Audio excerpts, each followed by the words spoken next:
Hello students, welcome to our channel law criteria. और आज हम आपको एलएलबी थर्ड ईयर का पेपर है अपराध शास्त्र, दंड शास्त्र एवं आहत शास्त्र। इसमें परीक्षा की दृष्टि से हम आपको आज बताने वाले हैं 22 महत्वपूर्ण प्रश्न। ये 22 महत्वपूर्ण प्रश्न आज हम आपको बताएंगे। आप इन प्रश्नों को तैयार कर लेते हैं तो आपके एग्ज़ाम में अच्छे नंबर आपको प्राप्त होंगे। आपको ज़्यादा कुछ पढ़ने की आवश्यकता नहीं पड़ेगी, क्योंकि आपको पढ़ना तो चाहिए पूरे साल भर, लेकिन आप साल भर पढ़ाई नहीं कर पाए हैं और आप चाहते हैं कि आप एग्ज़ाम में पास हो जाएं, अच्छे अंक आपको प्राप्त हों। तो आप इन प्रश्नों को तैयार कीजिए और हो सकता है इनमें से आपके ये क्वेश्चन सारे मिल जाएं। हम आपको सबसे पहले बताना चाहेंगे कि आपको मुख्य रूप से तैयारी करनी आवश्यक है। पूरे साल भर आपको पढ़ाई करनी चाहिए, लेकिन फिर भी किसी कारणवश आप पढ़ाई नहीं कर पाते हैं तो आप इन प्रश्नों को आप तैयार कर सकते हैं ताकि आप एग्ज़ाम में अच्छे अंक आपको प्राप्त हो सकें। लगभग ये प्रश्न मिल जाते हैं हर बार एग्ज़ाम के अंदर।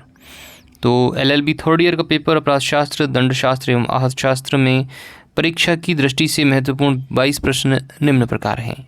पहला प्रश्न, अपराध शास्त्र की परिभाषा दीजिए। अपराध शास्त्र का क्या महत्व है? क्या अपराध शास्त्र एक विज्ञान है? पहला प्रश्न है।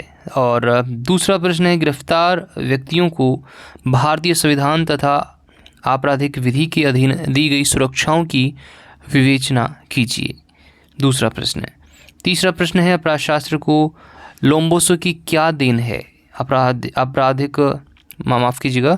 अपराधिता संबंधी लोम्ब्रासो की विचारधारा के उदाहरणों सहित इनकी व्याख्या कीजिए। चौथा प्रश्न है, अनियत दंड से आप क्या समझते हैं? इस प्रकार के दंडादेशों के सकारात्मक एवं नकारात्मक पहलुओं की विवेचना कीजिए। अनियत दंड एवं पैरोल में क्या अंतर है? ये चौथा प्रश्न है।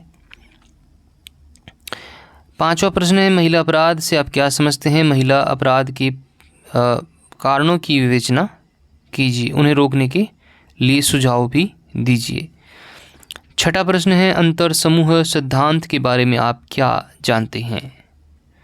सातवां प्रश्न, कारागृह सुधार से आपका क्या आशय है? कारागृह व्यवस्था में सुधारों पर एक संक्षिप्त टिप्पणी लिखिए। आठवां प्रश्न, भारतीय दंड संहिता 1860 में वर्णित दंडों की संक्षिप्त विवेचना कीजिए। नौवां प्रश्न, दंड के विभिन्न सिद्धांत क्या हैं? आप किस सिद्धांत को वरीयता प्रदान करते हैं? 10वां प्रश्न, आपराधिक व्यवहार से आप क्या समझते हैं? यह क्यों उत्पन्न होता है, समझाइए।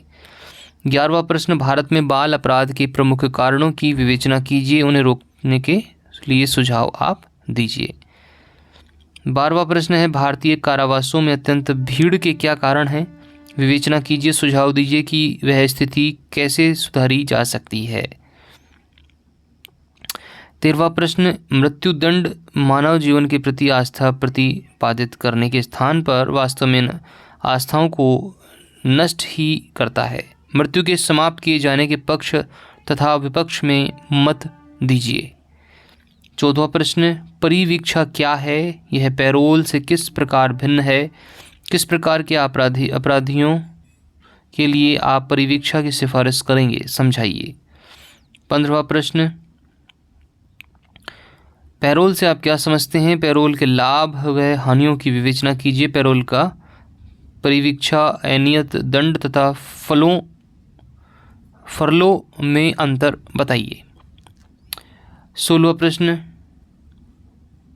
विचाराधीन व्यक्तियों को भारतीय संविधान तथा आपराधिक विधि के अंतर्गत दी गई सुविधाओं की विवेचना कीजिए। 17वां प्रश्न, अपराध शास्त्र में सदरलैंड के प्रमुख योगदान की संक्षेप में विवेचना कीजिए। श्वेतपोश 18वां प्रश्न, श्वेतपोश अपराध को परिभाषित कीजिए। श्वेतपोश अपराधों के क्या कारण हैं? 19वां प्रश्न, किशोर न्याय कानूनों के अंतर्गत स्थापित संस्थाओं का वर्णन कीजिए। 20वां प्रश्न, आहत शास्त्र की परिभाषा दीजिए। आहतों के विभिन्न प्रकार बताइए। 21वां प्रश्न, आहत व्यक्ति की परिभाषा दीजिए। आहत व्यक्तियों के लिए प्रतिकर के संबंध में क्या प्रावधान किए गए हैं। और सबसे लास्ट का 22वां प्रश्न, भारतवर्ष में पीड़ित व्यक्तियों की क्षतिपूर्ति के संबंध में न्यायपालिका के दृष्टिकोण की विवेचना कीजिए। ये जो मैंने प्रश्न आपको बताए हैं ये लगभग हर बार पूछे जाते हैं ये प्रश्न, इनमें से कुछ ना कुछ आपको मिल ही जाएगा एग्ज़ाम में, तो आपको इनके आंसर हमारे चैनल पर मिल जाएंगे और कईयों के आंसर हमने दे रखे हैं। आशा करते हैं कि आपने इन प्रश्नों को नोट कर लिया होगा। यदि नोट नहीं किया है तो वापस से आप बैक जाकर वापस से इन प्रश्नों को देख सकते हैं। तो मिलेंगे आपसे अगले वीडियो में, तब तक के लिए मुझे इजाज़त दीजिए। और आपने हमारे चैनल को सब्सक्राइब नहीं किया है तो इसे तुरंत सब्सक्राइब कीजिए ताकि आपको आने वाले सभी वीडियोज़ के नोटिफिकेशन बराबर मिलते रहें। धन्यवाद।